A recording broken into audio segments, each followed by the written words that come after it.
Hello everyone. Today we will be talking about Maya 2017. This is an introduction video, and the topics we will try and cover include menus, shelves, navigation, object creation, main menu, channel box and attribute editor, object manipulation, freezing transformations, deleting history, duplicate and duplicate special options. So the first thing we want to do is, of course, to open Maya. By default, this is what you should see on your screen. And we will start looking, first of all, at the menus at the very top. So you will see that some of them are pretty usual and familiar to you. So this is our file menu where you can save your work. It's a really good idea to save as often as you can, but we will be talking about this a little bit more in the future videos. So one important thing to notice here is that at the moment, all the menu items belong to this modeling menu. So we can switch between different types of menu just over here. The three menus we will be working with consistently throughout this course are modeling, rigging, and animation. And you will see that as soon as we switch to a different menu, you will be getting a different looking list of menus at the top as well. So if we go back to modeling, those will be specific, or at least most of them will be specific to when we're modeling something. You can find a lot of different useful commands under those tabs. There is no real logic behind how the things are organized, so sometimes you will have to hunt for a command or just Google it to see in which particular tab you can find it. But those are the ones that you will be using the most. So it's mesh, edit mesh, mesh tools, and mesh display. We won't really be working with curves and surfaces that much. We will be using UV editor. You can also see that your menu probably looks a little bit different. So I have this custom AC utilities option here, which we will be learning how to install later on. So this will be very useful for you when you start working on your skeletons for your characters, so that you can manipulate them on the screen, so that you can have different animations performed by your character.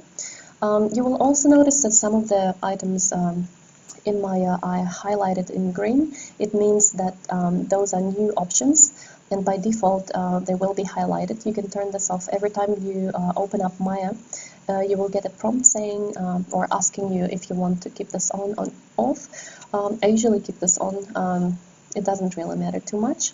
So another couple of things here, you can see that you can save your file or open your file or create a new file just from those little menus over here. I don't really use them that much. Also notice how every time I hover over something, at the bottom of the screen you will get a description of what it actually does. So let's try this out. It says create a new scene at the bottom of the screen, which is quite useful. So sometimes if you don't understand what an icon means, you can always look at the bottom of the screen. Those are the component menus. You don't really have to worry about them much at the moment. They will be quite helpful once you start working on the skeletons again for your characters.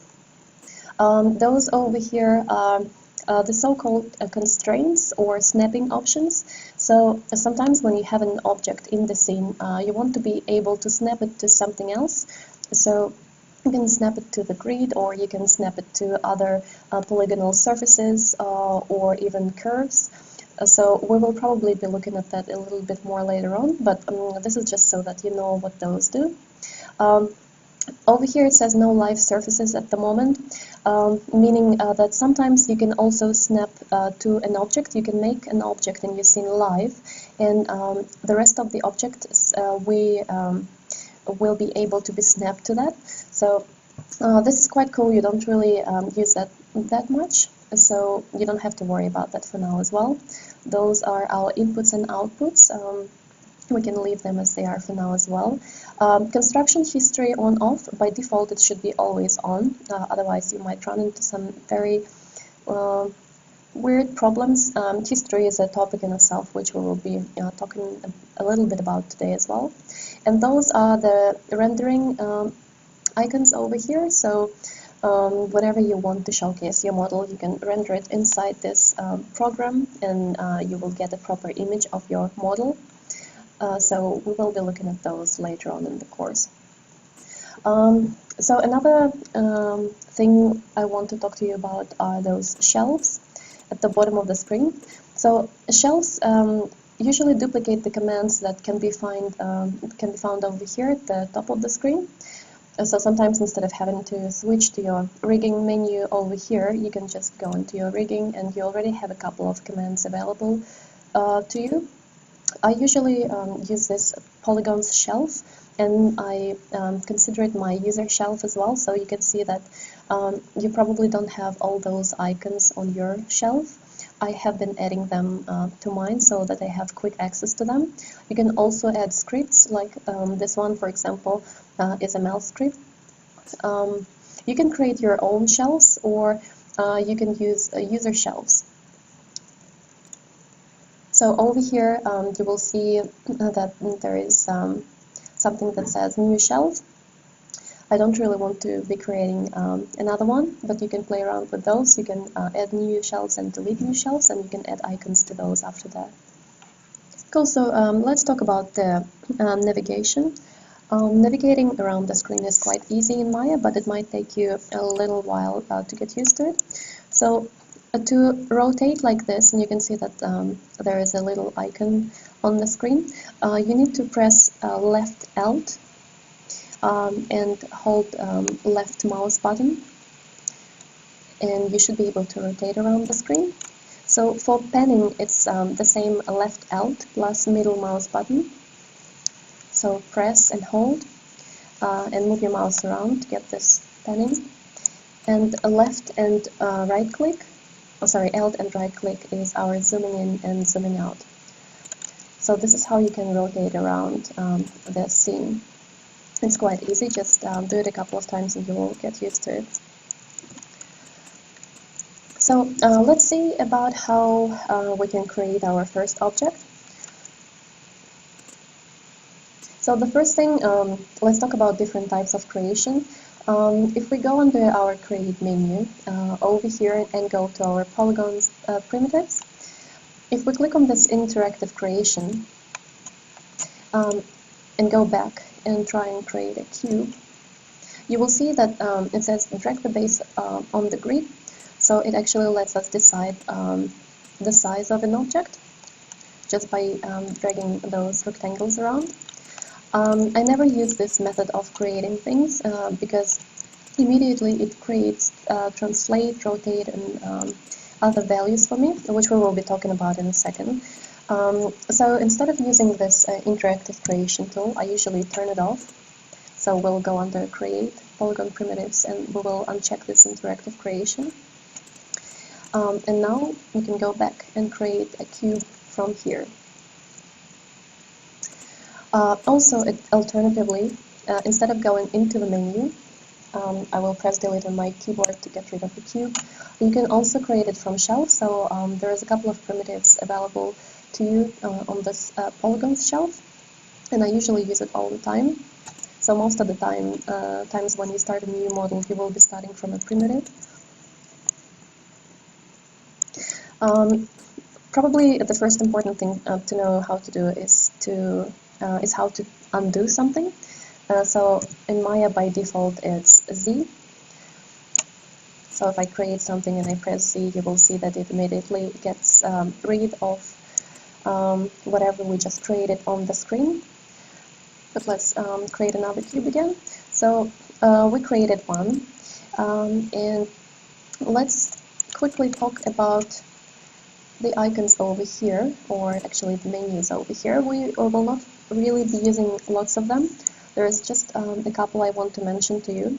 So if by any chance at some point you will start noticing that your camera is behaving weirdly, you can always go into your view and click on default view, so that should reset your camera. So you can see how Maya automatically focuses on whatever was selected last, and for me it was this cube. Also, if by any chance you got a little bit too far away from an object, and it might be a little bit too painful for you to scroll around, you can select the object by just drag selecting it or just clicking on it and press F on your keyboard, and that will zoom in on this object you selected. So again, if you're too far away, you can either drag select the object, or you can click on it and press F on your keyboard to zoom in. Cool, so another thing here for the shading, we usually just use the standard smooth shade all. Sometimes you need to go into your wireframe mode. So as you can see, it says wireframe and 4. So let's talk about different short keys for that. So if we press 4 with the object selected, you will see that okay, this is our cube and we don't see the shading of the object anymore, it's just the wireframe. If we wanted to bring back the shading, we would have to press 5, and you will see that it says shaded display is on now. 6 will give you a textured preview of your model. At the moment, we don't really have any textures assigned to this object. It's just, let's say, a standard shader or a standard material assigned to it, so you won't see any difference between number 5 and number 6. And the next important short key is 7. So you will see immediately that your cube went black. 7 is use all lights in the scene. So at the moment we haven't created any lights in the scene, and that's why as soon as we pressed 7, our cube just became black, because there is no light to reflect. So if you accidentally press it, don't get scared, just press either 5 or 6 to get back to your shaded mode. So under lighting here, you have different options for lighting as well. You usually use default lighting for when you're just modeling, and once you have everything set up and you wanted to take a beautiful render and just see where your shadows are and things like that, you can use your all lights or 7, as we've just discussed.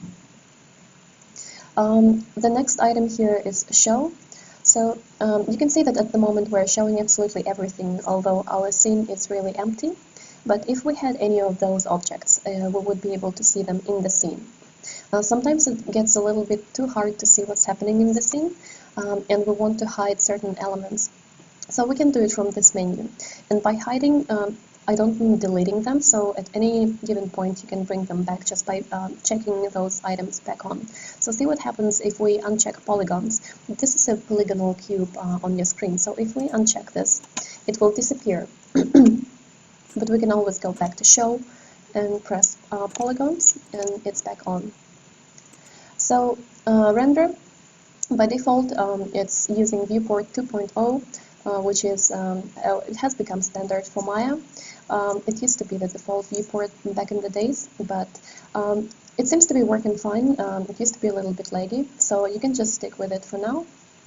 And panels, you won't really be using them much, so you can see that at the moment for the perspective camera, which we are in at the moment, as you can see it says so at the bottom of the screen. If we had more cameras we created ourselves, we would be able to see them here. You can also create them from here as well. Sometimes the option look through selected can be quite interesting when you work with lights, but we will talk about it a little bit later on. And a couple of more things over here, which we will not be talking in detail at the moment, but those can be quite cool. So if you forget which numbers on your keyboard represent what, you can always just use them from here. So this is your wireframe mode, this is your shaded mode, this is your material, this is a wireframe unshaded, which can be quite cool and quite useful. So this is the proper textured mode, and this is turn on the lights. So I'm just gonna uncheck everything.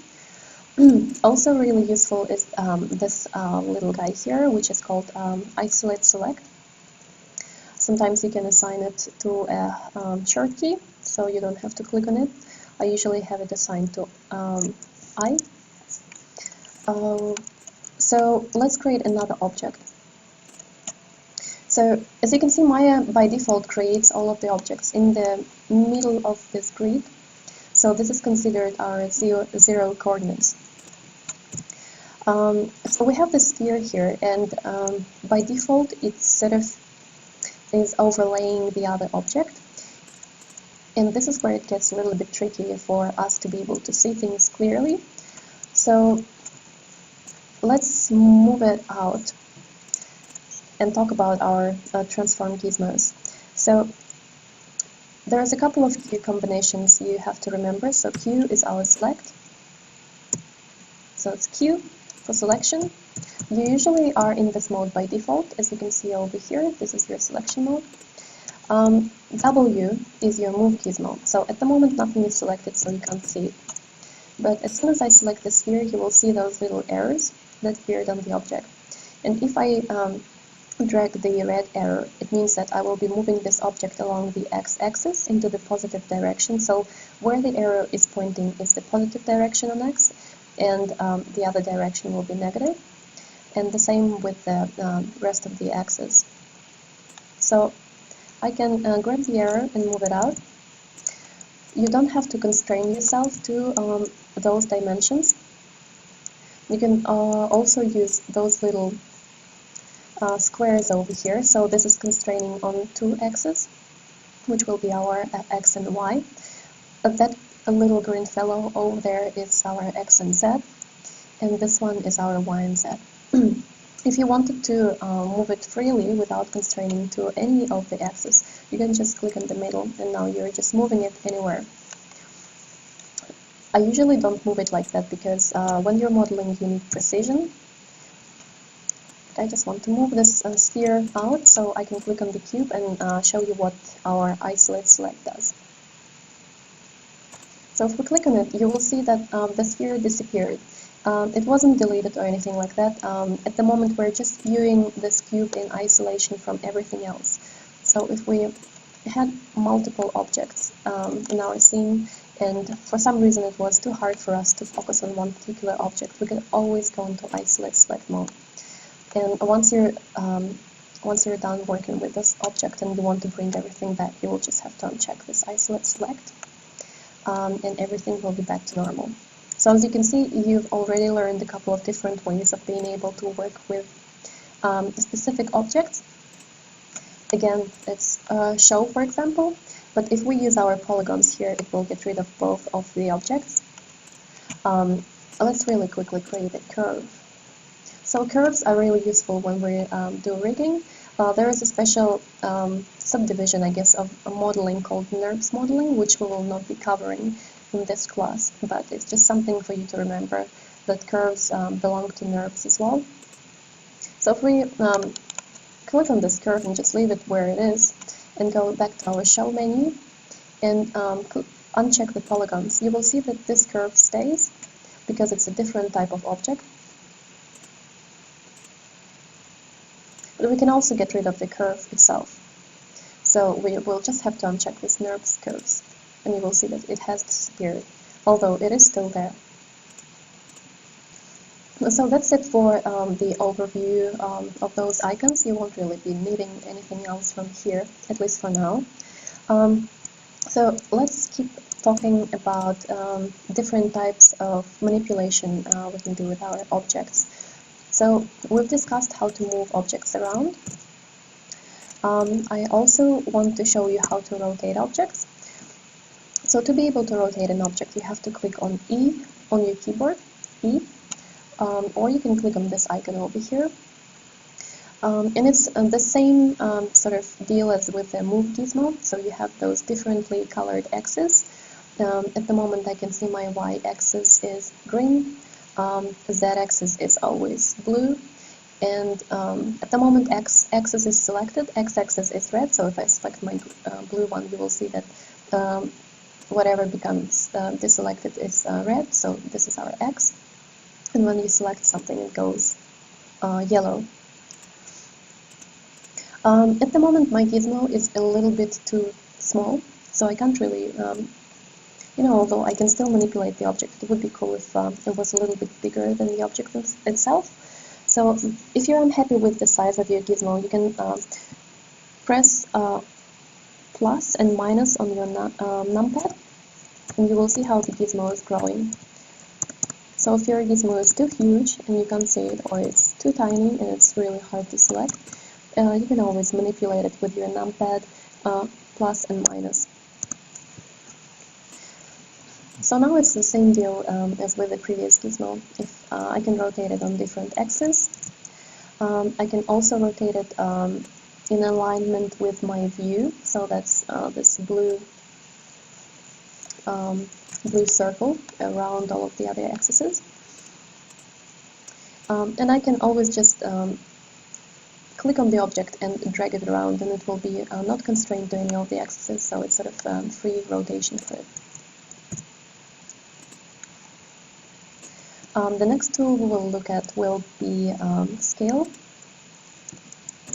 So scale is R on keyboard, and you will see those tiny little cubes. It's absolutely the same deal as with the rest of the gizmos. So the middle one will scale it uniformly. The red one will scale it on X, this one on Z, and this one on Y. And you can also scale it just on 2 axes as well. So try this out. Also, I bet by now you've noticed that every time we do something with the object, something happens on the screen here on the right side. So this is our channel box, and channel box shows the transformation values of the object. So at the moment you can see that we have some translate values, because if you remember, we moved the sphere around. And you're probably wondering, well, what does this 1 mean? It means that we repositioned the object in our world, which is our scene, and we repositioned it by 1. Also, 1 means 1 grid square over here. So if I were to take this little cube, and you can see that at the moment this gizmo is sitting right in the middle, and I'm just going to start dragging around and roughly put it where I think the grid line is. You will see that we are getting really close to -1. And as I mentioned before, because we're moving into the opposite direction from where the arrow is pointing, it means that we're going into the negative. So channel box is really useful. If you wanted to be quite specific and precise with the amount of rotation you're giving to the object, for example, you can always come in here and start inputting values here, and you will see that immediately and things will change for you on the screen as well.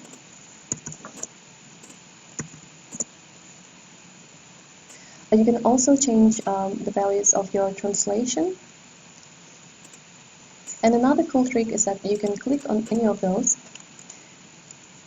and middle mouse drag on the screen and start moving it like this.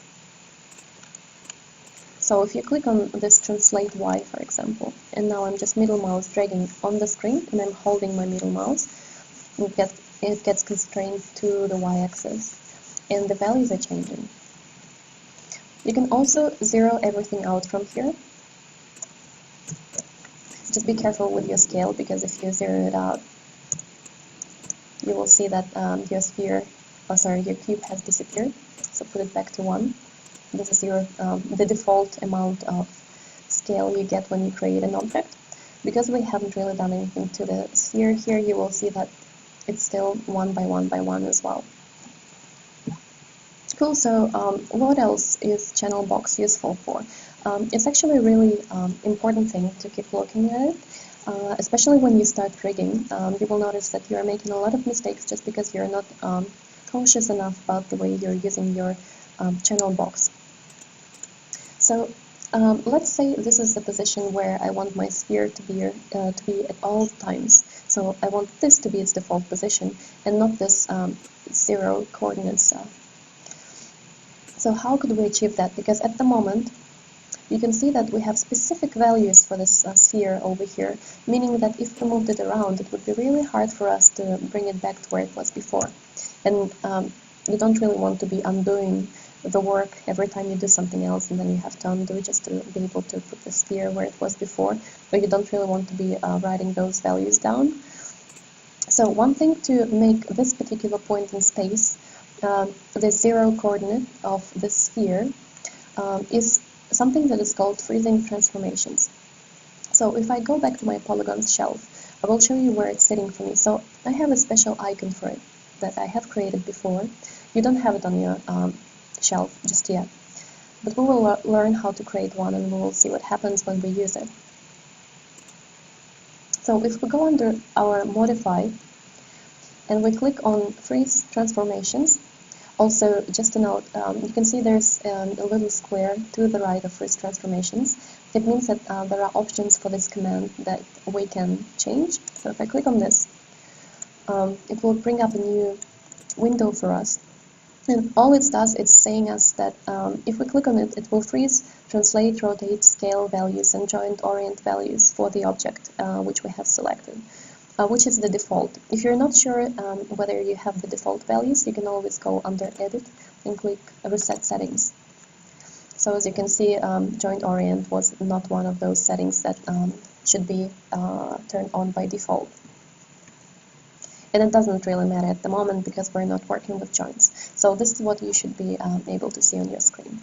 So we could hit apply from here or hit freeze transform, doesn't matter too much. One of them will leave the window open, and the other one will just close it. We can just close this window for now. Let's go back to modify and freeze transformations and click on it. So you will see that something happened on the screen, but you might have not noticed that.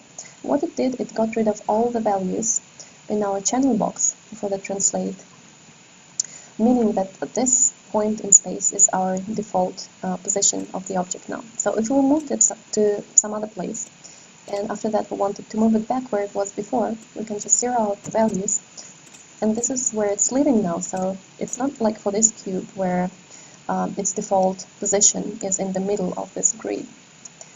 It's over here. So this is extremely useful, and whenever you're done working on an object and you're happy with its position, you should always freeze transformations.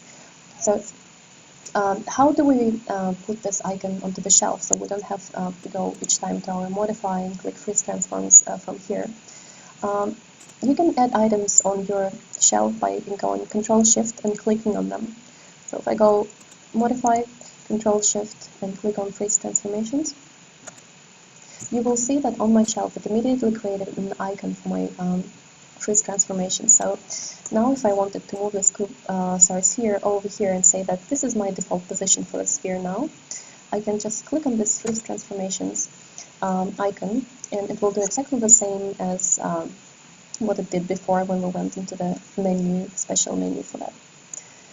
Also, if you create way too many of those icons, for some reason you have duplicates like I do at the moment, you can always just right click on it and go delete. So this is really simple. One thing that you should remember is to save your shelves. So if you're creating a lot of icons, don't forget to click Save All Shelves, and it will save your custom icons. You can put this back. Also, if I get rid of those guys, let's take a look how we can utilize our snapping. Because we talked a little bit about it, but I want to show you really quickly how easy it is to use, for example, snap to grid. So we could turn it on from here. If you can see at the bottom of the screen, it says snap to grids. Or we can press and hold X on our keyboard. And now you will see that this tiny little gizmo changed. So I will be just dragging the sphere around like this, and I will put it in the middle of our grid. So again, you will see those thick lines. This is where the middle of the grid is. And you will see that we're accumulating new values. So what if I wanted this position to be my default position for the sphere? Again, all we have to do is to freeze our transformations. And it's as good as new. It's pretty much the same as how it was before when we just created it. Another thing in the channel box, you will see that there is something called inputs. So whenever you're manipulating your object, and especially when we start adding new subdivisions or adding new pieces of geometry to this sphere, everything that we do to the model will be recorded in the inputs in our channel box. So let's take a look. I will be using something called Insert Edge. I have it on my shelf over here. I think you can find it under Mesh Tools and go under Insert Edge Loop. So you don't have to worry about not really understanding how to use it for now. Just click on it. It will tell you click and drag on edges. So edges are those lines on the object. And I can start. I click, drag, and I'm not releasing just yet. So I can start adding more divisions to our sphere. Don't really need them, but just to show you what happens with the object. Once you're happy with using the tool, to get out of it, press Q on your keyboard, or just click anywhere on the screen. And the next thing to do, which we haven't really talked about, is to go back to our object mode. So bear with me, we will be talking about that in later videos, but for now, right click and hold on your model and click on this object mode so that we can get out of the mode we were in before, which was our edges mode. And don't worry about that for now. So all I wanted to show you is how we have accumulated a lot of inputs just by using that one tool. And imagine if you are working on a complicated model. At some point, this list will be really, really long. So this is something that is called history. Working on the model, we are accumulating an object's history. And whenever Maya starts lagging or behaving a little bit funny, it means that there is a lot of history on your objects. It just can't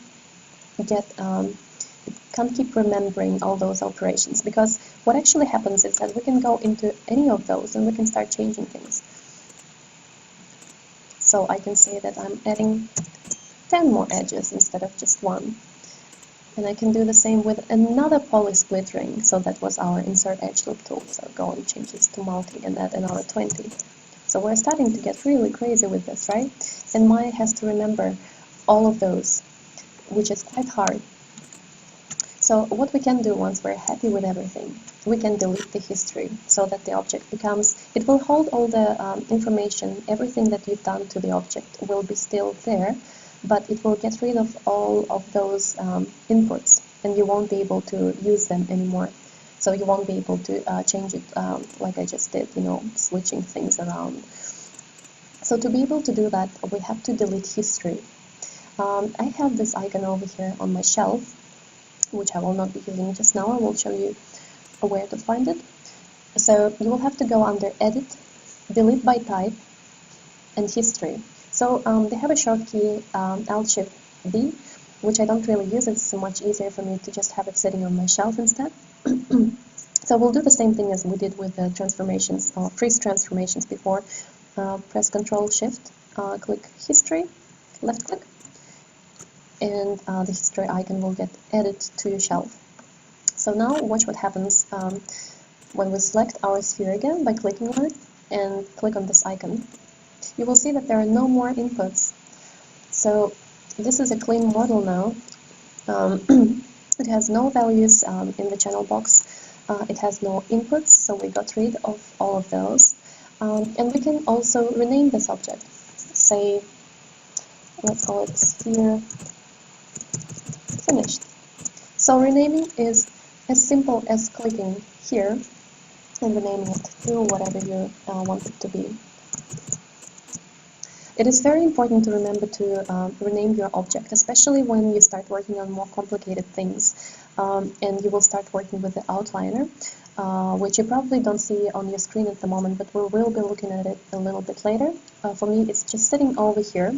And if you wanted to take a look at it as a proper window, we can always go to Windows, click on the outliner, and this little outliner will contain all the objects that you have in your scene over here. So you can see that our sphere is here. So if I lost it on the screen over here somehow, maybe I had a lot of objects and I didn't know which one. So imagine if we had lots of spheres everywhere, just absolutely everywhere, lots of spheres. And I don't know which one was my original sphere, the one that I added all those subdivisions to. It's hard to see from here. Of course, I could just start clicking them one by one to figure out the name, but I can just look in my outliner, and I see that this is my original sphere finished, and I can select it from here by just clicking on it. And that's it. That's why outline is really important, and I just have setting it here to the left of my screen. So you can do the same if you just click on this tiny little icon at the bottom to get a new way your screen is looking. So we talked about this. Really quickly, I wanted to talk to you about another important window on the right, which is our attribute editor. So attribute editor holds all of the information about the object, and normally you don't really have to come here too often. Sometimes when you're working with some of the objects, you might have to change a couple of things. Like for example, if you wanted to render a transparent object, you would have to go into your attribute editor and into the shape node and look for the air node tab. And from here you would have to get rid of this opaque so that you can render it as a transparent object. This is also where you can see what kind of shaders are assigned to your object. So shaders are pretty much our textures. As you can see, all of those objects in here, they have this Lambert 1 assigned to them. All of those. So you can scroll a little bit to the right because we haven't deleted history on those guys. They have a little bit more tabs because we can still change a couple of different things about those spheres. But all of them will have this Lambert 1 assigned. So by default, this is the material Maya uses for everything that you create. If we created something like a plane over here, it's a little bit hard to see. So if you remember, R is our scale. Just scale it out. You will see that it also has this Lambert 1 as its material. So it's quite important to remember. So those will be your friends, your attribute editor, and your channel box, especially your channel box. Okay, so now let's talk about how, let's first of all talk about the different views. So as you noticed, and as I've mentioned before, we are sitting in the perspective view at the moment. So meaning that we can move around freely, we can look from different angles, different directions. But what happens if we want to be really specific? You probably know that modelers use something that is called model sheets. So they have a front view of an object, they have a side view of an object, and they want to be really specific about how they model things. So to be able to use special views in Maya, there's a couple of ways of doing this. An easy way is to click here, and you will get your view. So you can see the names of the views at the bottom. So this is our top view, front view, side view, and our perspective. And if we wanted to maximize on any of them, we can hover over the view and press spacebar. So it makes it go big. And if we press spacebar again, it will go back to our view. I usually don't use this method, so it can be quite useful. But for me, because I work on a laptop, I don't really want to have tiny windows. I like working with my big window. So if I go back to my perspective view, if I press spacebar, just press and not really doing anything else, pressing spacebar and holding, I'm getting this menu. So all of the menus you have at the top, you are able to find from here. But what I use it for is to switch between different views. So if we press spacebar and click on Maya, and if you click and hold, you will see that you're getting different views you can go into. So for example, you can click on right view, and it will bring your right view. Do the same thing again, press spacebar, left click on Maya in the middle, left click and hold, and then just drag this little wire to whichever view you want to go to. So for example, front view. It might take some time to get used to this, but it's really simple. Sometimes when you become more efficient and proficient in Maya, you will notice that by accident you might be creating a lot of new cameras, so just be careful about it, because right view and perspective view are so close to this new camera. And you can go back to your perspective view. You will notice that when you're in the front view, if you try to rotate around, you will see that you can't, because it's an orthographic view. And if you try, Maya will tell you that orthographic views cannot be tumbled, which is fair enough. So in here we can pan and we can zoom in and zoom out. So again, our panning is Alt and middle mouse drag, and zoom in and zoom out is Alt and right mouse click. let's go to our perspective view. So the next thing I want to show you before we finish this video is how to duplicate objects, because this will be your next assignment. It's going to be a tiny modeling exercise for you. So, well, first of all, let's see how to duplicate an object. At the moment I have this cube selected. If I press Ctrl D, it will create a new one, and I know this because I'm looking in my outliner. If you drag it out now, you will see that indeed there are two of them. And I can keep doing this, so I can click on this cube now. And you see I'm also having some values here. So Ctrl D again, drag it out. Another cube. So what I just did there, I was showing you, because we didn't freeze transformations on this object, it means that even though this is a duplicate, we can still put it back to the 0 coordinates. So it still remembers sort of where its original parent came from. So we can get rid of those. And now Ctrl D is our duplicate command. There is another one which can be quite useful, and it might be interesting for you to use for the other exercise. And this is duplicate with transformations. So let's say that I wanted to always create a cube and have the same distance between them. So if I press Ctrl D and drag it out a little bit, and I'm just looking into my channel block, so maybe it's 1.5 roughly.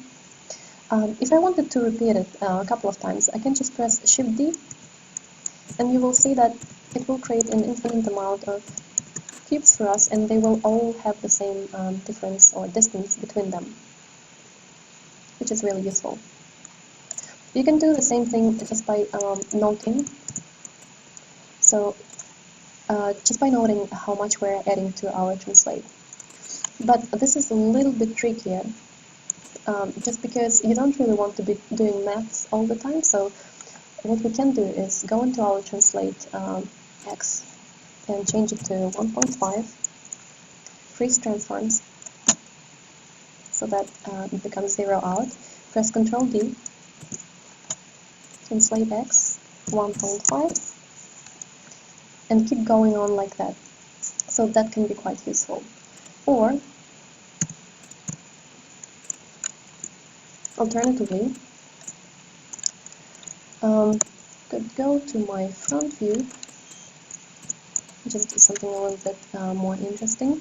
So Ctrl D, gonna put this roughly like this.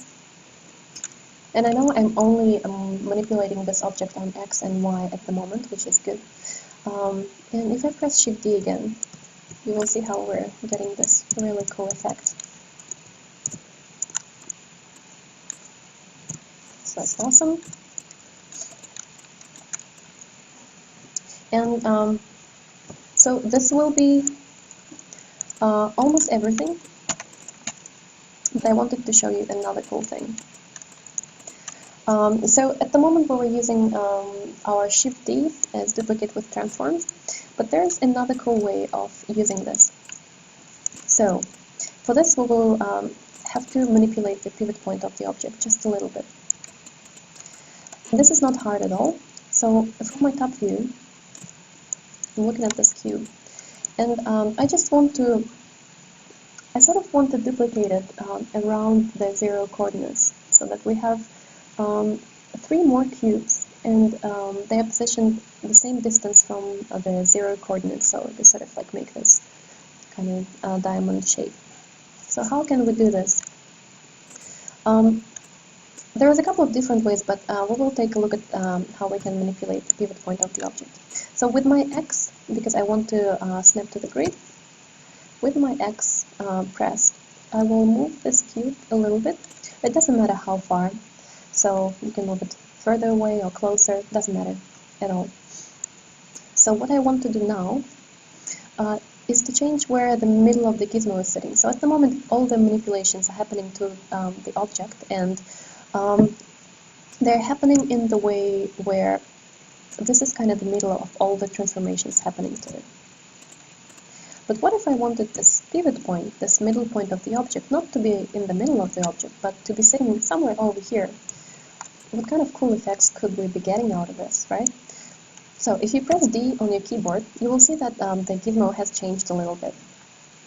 It means that we are manipulating the pivot point of the object. This is what it's called in Maya. It's called pivot point. So now I can use the same snap to grid option to snap to the middle of my grid here. So I'll be pressing and holding X on the keyboard, and I will be using my blue arrow to move it around. And I will just put it here in the middle of those thick grid lines. And I will press D again to get out of that pivot changing mode. So now you see that as soon as we click on the object and we go into our move mode by pressing W, or if we press E or R, you see that the pivot point of our gizmo is sitting here in the 0 coordinates of the grid. So just right in the middle of the grid. Meaning that if we wanted to rotate the object, it would be rotating around this pivot point. So that's quite cool. It's especially cool for working with rotation gizmo. Usually you wouldn't really need it for your, moving. It doesn't really give you anything.